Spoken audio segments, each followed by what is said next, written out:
Primera carta a los Corintios, capítulo 15, versículo 20.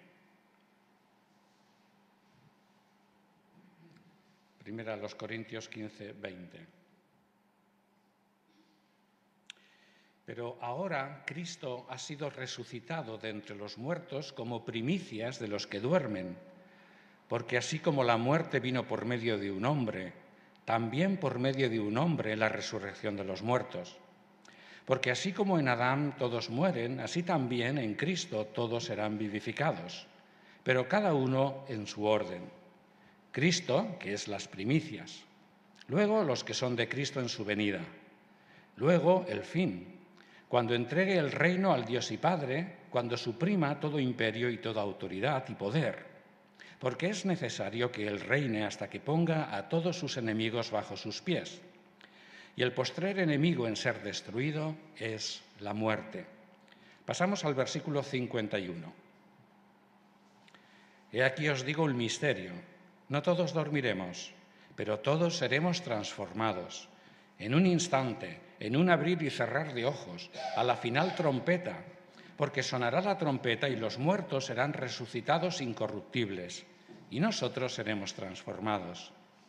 Porque es necesario que esto corruptible, es decir, el cuerpo, sea vestido de incorrupción, y esto mortal, el cuerpo, sea vestido de inmortalidad. Y cuando esto corruptible se vista de incorrupción y esto mortal se vista de inmortalidad, entonces se cumplirá la palabra escrita: tragada fue la muerte en victoria. ¿Dónde está, oh muerte, tu victoria? ¿Dónde, oh muerte, tu aguijón? Pues el aguijón de la muerte es el pecado y el poder del pecado la ley. Pero gracias a Dios que nos da la victoria por medio de Jesucristo, Señor nuestro. Así que, mis hermanos amados, estad firmes, inconmovibles, abundando en la obra del Señor siempre, sabiendo que vuestro trabajo en el Señor no es en vano. Bueno, hoy vamos a tener la 14ª sesión sobre el tema titulado Tres enemigos de Jesús, una serie que está siendo bastante larga y todavía lo va a ser un poquito más. Tres enemigos de Jesús, hombre. En las últimas sesiones hemos descubierto que este hombre Jesús de Nazaret se encontraba revelado en las teofanías del Antiguo Testamento, de Dios mismo. Hasta ahora hemos estado hablando de su primer enemigo, el diablo. Esto lo vimos, si os acordáis, en los primeros mensajes de este estudio.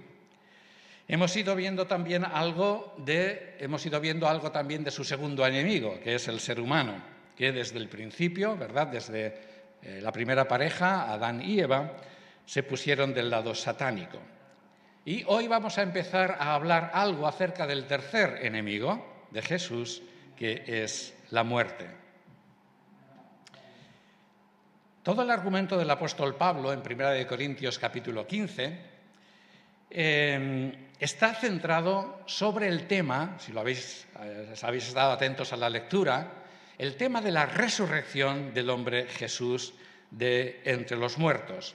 Y su resurrección propiciará la nuestra. Y si Jesús resucitó, lógicamente es porque primero murió. Y como muy bien sabemos y recordamos, la muerte de Jesús fue una muerte violenta. Se produjo por crucifixión. Hoy no vamos a ver en profundidad este pasaje, lo veremos más adelante, pero lo he querido leer no solo porque habla de la muerte, sino también para revelaros un misterio. El por qué os estoy dando esta serie, o dónde nació la idea de dar toda esta serie de mensajes. Pues la idea surgió del versículo 26, donde leemos que el postrer o último enemigo en ser destruido por Jesús es la muerte. Eso dice Pablo. El argumento más inmediato de Pablo viene del versículo 24, donde menciona el gobierno o el reino que ya tiene el hombre Jesús desde que resucitó y ascendió al cielo. Y desde allí ya tiene el control absoluto de todo el ámbito espiritual, no solamente del cielo, sino también, dice, del ámbito físico la tierra, ¿no? Y el propósito final es entregar todo ese dominio, tanto en el cielo como en la tierra. Jesús lo entregará a su Padre, a Dios su Padre. Para ello dice que pondrá a todos sus enemigos debajo de sus pies. Y de hecho esta era una antigua costumbre que se tenía entre los reyes vencedores en la batalla, de aplastar la cabeza del rey vencido. Se le tiraba al suelo y el rey vencedor ponía la cabeza sobre el rey vencido, en señal de que él tenía todo el poder y había vencido el dominio del rey vencido y sus reinos, ¿no? Hay un ejemplo concreto en Josué 10:24, no lo vamos a leer, si quieres lo buscas en otro momento. Así que el objetivo del hombre Jesús, desde que resucitó, es la de vencer a todos sus enemigos, entre ellos la muerte. Y hemos leído que es el último enemigo. Yo siempre que pasaba por este versículo me preguntaba, si la muerte es el último enemigo, ¿cuáles son los anteriores? ¿No? Por eso tuvimos la primera sesión donde Jesús identificaba claramente a su primer enemigo, que era Satanás. Lo vimos a través, no sé si os acordáis, de la parábola de la cizaña, que cuenta el mismo Señor en Mateo capítulo 13. Y posteriormente también hemos visto, como ya he mencionado, que el segundo enemigo del hombre Jesús es el propio ser humano, ¿no? Donde pues leemos que desde que Satanás tentó a Adán y Eva, la primera pareja, la humanidad entera se puso del lado satánico. Esto tiene consecuencias, como las que hemos leído en el versículo 21, por ejemplo. Dice, porque así como la muerte vino por medio de un hombre, Adán y Eva, también por medio de un hombre, el hombre Jesús, ya sabéis que en esta serie estoy dando mucho énfasis al aspecto humano de Jesús, un hombre, la resurrección de los muertos. Porque así como en Adán todos mueren, así también en Cristo, en el hombre Jesús, todos serán vivificados, pero cada uno en su orden. Así que el tercer y último enemigo de Jesús es la muerte. Primero Satanás, segundo el ser humano, tercero la muerte. ¿Y qué es la muerte? ¿Dónde buscamos? Lo más fácil es coger internet y buscar muerte. ¿Por qué morimos, no? Pues venga, algunas respuestas de internet. La muerte es el fin de la vida. Es un suceso irreversible que resulta del cese del conjunto de fenómenos de autorregulación que conducen al mantenimiento de la constancia en la composición y propiedades del medio interno de un organismo. Somos organismos vivientes, claro que sí. Cuando ese organismo falla, morimos. Y por eso dice, la muerte pone límite a la vida. La muerte nos hace conscientes de nuestra finitud, de nuestro estado efímero y transitorio. Bueno, esto es lo que he seleccionado más o menos de la búsqueda en internet. Obviamente, esta es la explicación de la muerte biológica, que todos conocemos y que tarde o temprano nos alcanza a todos. Y el apóstol Pablo, en el capítulo 15 de primera carta de Corintios, precisamente habla de esa muerte. Y a veces se nos escapa este detalle. La muerte biológica o la muerte física. Todo el argumento trata de este tema, ya que la resurrección se refiere precisamente a la vuelta a la vida del cuerpo muerto, un cuerpo que se corrompe y que desaparece con la muerte. Así que, ya que Jesús murió por nuestros pecados, leemos en el versículo 3 del capítulo 15, el pecado es el origen de la muerte. Y vemos cómo Jesús murió también. No por sus pecados, porque no los tenía, Dice Pablo, murió por los nuestros, a nuestro favor, ¿no? Pero también, versículo 20, hemos leído, y Pablo dice, Jesús ha sido resucitado de entre los muertos. Su cuerpo, biológicamente muerto, volvió a la vida. Ese es el argumento de Pablo. Por lo tanto, nos interesa seguir a Jesús, ver al hombre Jesús, que hemos dicho que lo estamos siguiendo en esta visión imaginaria, ¿no? Usando los relatos del Nuevo Testamento, de los Evangelios, pues podemos ver a Jesús en base a esos relatos, imaginarlo, ¿no? Y verlo como si estuviese aquí delante y lo estamos siguiendo, ¿no? Y nos interesa cuál es su opinión sobre el tema de la muerte, ¿no? Y sobre todo, comprobar cómo anula o destruye a todos sus enemigos. Porque Jesús los vencerá definitivamente. Hemos leído en el versículo 25 que los pondrá a todos sus enemigos por debajo de sus pies. Solo me veían los de este lado. Muy bien, eso lo veremos en otro momento. Así que volvemos de nuevo a Jesús en sus 3 años de ministerio por las tierras de Israel. Ya lo decíamos que cuando hacemos esto, lo primero que nos sorprende de Jesús hombre, porque en realidad tenemos delante de nosotros a un hombre normal y corriente por las tierras de Israel. ¿Vale? Y lo primero que nos sorprende, ya lo dijimos, es el poder de sus palabras. Como dijo Pedro, es que este tiene palabras de vida eterna, dijo Pedro. Pero también nos ha sorprendido ver a este hombre, a este Jesús, sanando todo tipo de enfermedades, cualquier enfermedad. Lo hemos visto también liberando a personas que habían caído en ataduras demoníacas. Pero lo que más nos sorprende es ver a Jesús, ver a este hombre Jesús, volviendo a la vida a personas que biológicamente estaban muertas. Nadie puede hacer eso, nadie, excepto el autor de la vida. Sabéis que actualmente los genetistas tienen planes para resucitar a los mamuts. Están aquí en Cataluña, en Barcelona, precisamente, trabajando en ello, ¿no? Y a otros animales que se han extinguido. Vemos a Jesús, por ejemplo, resucitando a su amigo Lázaro. Lázaro llevaba 4 días muerto y ya había empezado el proceso natural de putrefacción de su cuerpo.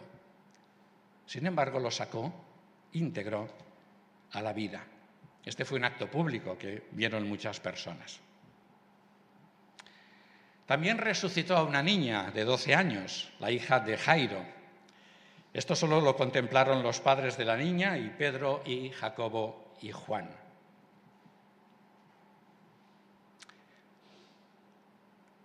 ¿Alguien se acuerda de la palabra aramea que usó Jesús? Bueno, Jesús hablaba el arameo y todos sus contemporáneos.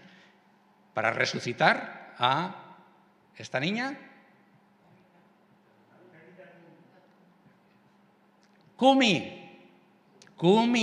Talita es niña. Pero levántate, que es la palabra de la resurrección, es Kumi. ¿Os acordáis de este mensaje o no? Si no, lo vuelvo a dar, ¿eh? Lo busco y lo repetimos. Kumi. Levántate. Pero en los evangelios tenemos registrada otra resurrección que no se conoce tanto, la de un joven hijo único de su madre viuda. Este incidente lo narra solamente el evangelista Lucas en el capítulo 7 de su evangelio. Jesús se acercaba andando a la ciudad de Naín, justo en el momento en el que por la puerta salía una comitiva fúnebre llevando una camilla mortuoria con este joven, no se nos dice la edad, ¿no? Y lo que sí dice Lucas por 2 veces, que salía con él una multitud, es decir, que era alguien importante, esta mujer viuda, que tenía un único hijo y que se le había muerto, y lo estaban trasladando al cementerio. Si uno se imagina esta escena, es muy impactante, porque el Señor se está acercando a la ciudad y ve toda esta comitiva que, digamos, supongo vendrían hacia él, y sin que nadie se lo diga, el Señor va hacia los que estaban llevando la camilla mortuoria y va y la coge. No sabemos si la llevaban a hombros o la llevaban a peso, ¿no? Pero sí que el Señor se acerca, imaginaos la escena, y agarra la camilla. ¿Qué pasa? ¿Qué hace este? Se ha vuelto loco. ¿Qué quiere, no? Todos se sorprenden. Y Jesús pronuncia sus palabras de vida. Joven, a ti te digo, cumi, levántate. Ahí no aparece la palabra aramea. Los evangelios están en griego, ¿vale? La traducción en castellano es levántate, pero es la misma palabra. Cumi, levántate. Y el relato dice que el joven se levanta y que empieza a hablar.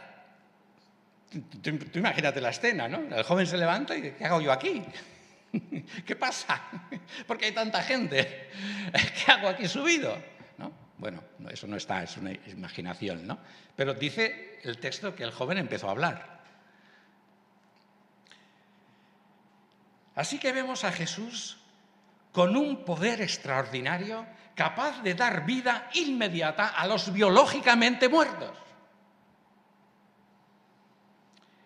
Si esto es así, y lo es, porque lo estamos comprobando, ¿cómo es posible que no hiciese nada o no pudiese hacer nada para evitar su propia muerte? Además, como digo, una muerte, como sabemos, una muerte cruel, terrible, terriblemente dolorosa y agónica, como era morir crucificado, ¿no? Y encima antes le habían azotado. Y Jesús sabía que iba a morir así. Así que, en este sentido, la muerte biológica también era un enemigo suyo, porque le iba a alcanzar. Así que nos interesa saber cómo enfrentaba Jesús su propia muerte, ¿no? Cuando él mismo tenía el poder de devolver a la vida a otros que habían muerto. A lo mejor tenían razón los escribas y los sacerdotes que al pie de la cruz le decían, míralo, aquí, míralo, está aquí crucificado, a otro salvó y no es capaz de salvarse a sí mismo. Baja de la cruz y creeremos en ti. Jesús no lo hizo.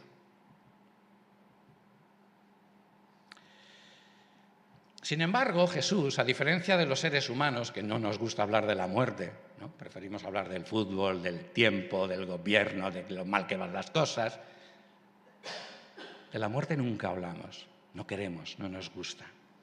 En cambio, Jesús sí que hablaba de su muerte, formaba parte de su enseñanza, sobre todo a partir de lo que se conoce como la segunda mitad de su ministerio, precisamente por el valor y las consecuencias que iba a tener su muerte en todo lo creado, en toda la creación, como ya veremos. Sabéis que el desencadenante principal que propició que su propia muerte fuese ya un tema recurrente en las enseñanzas, en sus enseñanzas, pues fue la confesión del apóstol Pedro a la pregunta que el Señor hizo de ¿qué opinan la gente acerca de mí? Después de diversas respuestas que le dan los discípulos, Jesús se lo pregunta directamente a ellos. Bueno, ¿y vosotros quién decís que soy yo? A lo que de nuevo Pedro enseguida, ahí con su impulso, responde con esa frase memorable: tú eres el Cristo, el Mesías, el Hijo del Dios viviente. Una revelación que le dio Dios Padre, ¿no? Y es precisamente inmediatamente después, según el Evangelio de Mateo, cuando empieza el Señor a hablar abiertamente a sus discípulos de que iba a ir a Jerusalén con la finalidad de padecer mucho de las autoridades judías y ser muerto y ser resucitado al tercer día, cosa que los discípulos no entendían. Los evangelistas recogen 3 momentos clave en los que Jesús habla de su muerte, precisamente, ¿no? 3 son recogidos por Mateo, Marcos y Lucas. Hay también una referencia en Juan. Vamos a ver la segunda mención que hace Marcos. Marcos capítulo 9, versículo 30. También la hace Mateo, pero bueno, los 3 evangelistas hablan acerca de estas 3 predicciones de Jesús de su muerte. Marcos capítulo 9, versículo 30.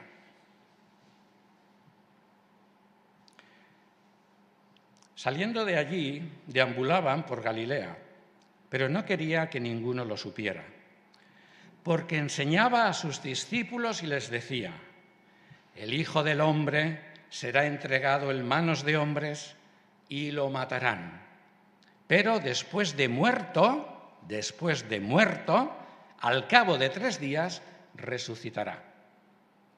Pero ellos no entendían lo dicho y temían preguntarle. Tercera mención. Vamos a ir a Lucas 18, 31. Lucas 18, 31. Lucas 18, 31. Y tomando consigo a los 12, les dijo: he aquí subimos a Jerusalén, y serán cumplidas todas las cosas escritas por los profetas acerca del Hijo del Hombre. Porque será entregado a los gentiles, y será ridiculizado, y afrentado y escupido. Y después de azotarlo lo matarán, y al tercer día resucitará. Y otra vez: pero ellos nada entendieron de estas cosas, y esta palabra estaba encubierta de ellos, y no entendían lo dicho. No se enteraban.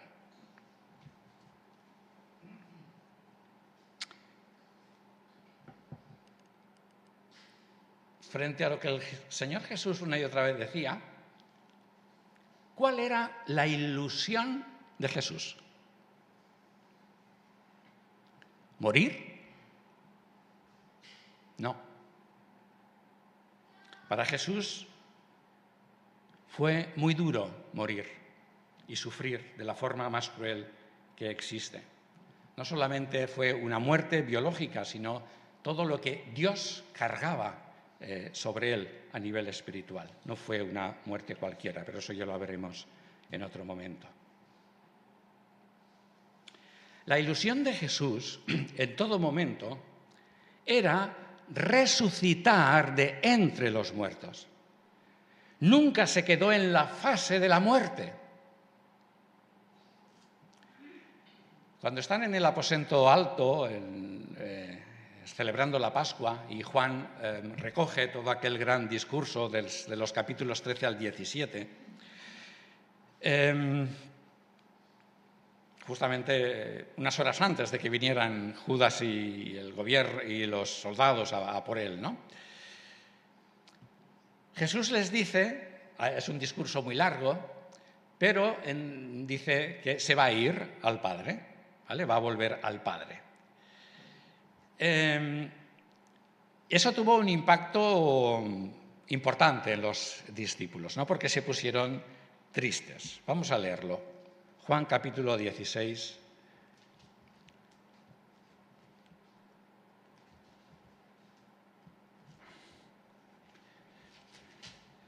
Y versículo 16. Les dice a los discípulos: un poco y ya no me veis.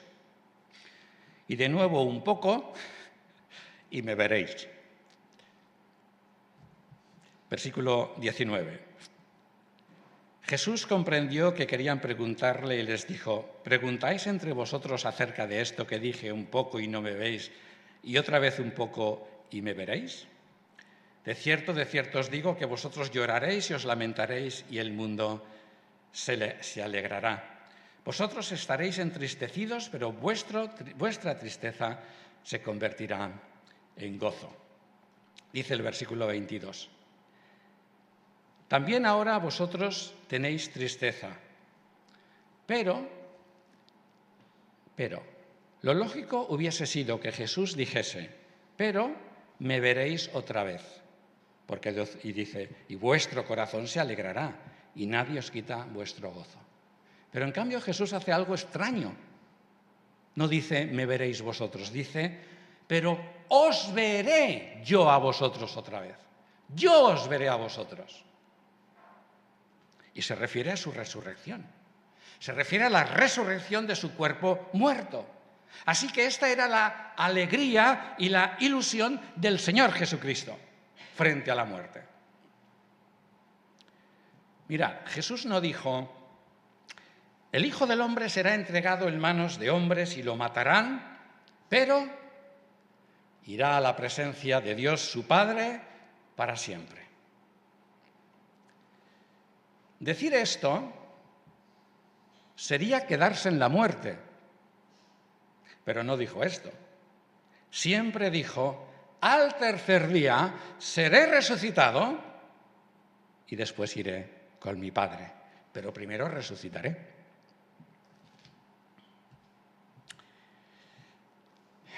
A ver cómo digo esto. Los evangélicos tenemos una grave confusión con respecto a nuestra muerte. Y es que extrañamente confesamos una y otra vez que cuando nosotros muramos nos quedaremos en la muerte. Sí, decimos esa frase tan bonita y tan espiritual. No, es que yo sé que cuando muera me iré con el Señor para siempre. ¿No? Decimos eso, ¿no? Nuestra esperanza es partir y estar con Cristo. ¿Y? Pues eso. ¿Y? Pues estar con el Señor para siempre. Decir esto es quedarse en la muerte. Porque lo que la Biblia enseña es la resurrección de nuestro cuerpo. Primera de Corintios 15 y otros pasajes parecidos. Hermana y hermano, sin resurrección de nuestro cuerpo muerto, no hay futuro glorioso, por mucho que digamos esas frases. Sin resurrección de nuestro cuerpo, no hay segunda venida de Jesús, como hemos leído en 1 Corintios 15.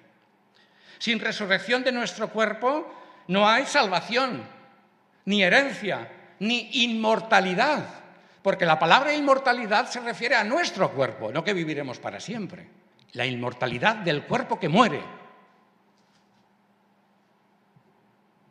Si no hay resurrección, no hay nada, hermanos. La clave de nuestra esperanza, de la esperanza bíblica, no es la muerte, sino es nuestra resurrección. La resurrección de nuestro cuerpo, que morirá biológicamente. Jesucristo es las primicias, hemos leído en 1 Corintios 15, el primer fruto. Nosotros iremos detrás. Es imprescindible la resurrección para que venga todo lo demás. ¿Vale? Lo que decimos que hay en esa frase que solemos decir. Y es una pena que no tengamos ilusión precisamente en este aspecto. Yo no oigo a los creyentes decir: yo sé que un día resucitaré y estaré con el Señor, porque ese es el paso que hay que dar. No tenemos la ilusión que tenía Jesús de la resurrección de su cuerpo humano, que es en el que vive desde que resucitó y está en la presencia de su Padre con su cuerpo humano. Os volveré a ver físicamente, y no se refiere al cielo, se refiere a la resurrección biológica de su cuerpo muerto. Así que, hermanos, tenemos que revisar bien y reformular correctamente ¿Cuál es nuestra esperanza futura? Bueno, sí, a lo mejor es que la resurrección no te hace ilusión, ¿vale? Pero es la clave de la esperanza cristiana. Sin la resurrección de nuestro cuerpo no hay todo lo demás. Así que es primordial pensar en ello. Vamos a dejarlo aquí y seguimos el domingo que viene. Si no me habéis despedido.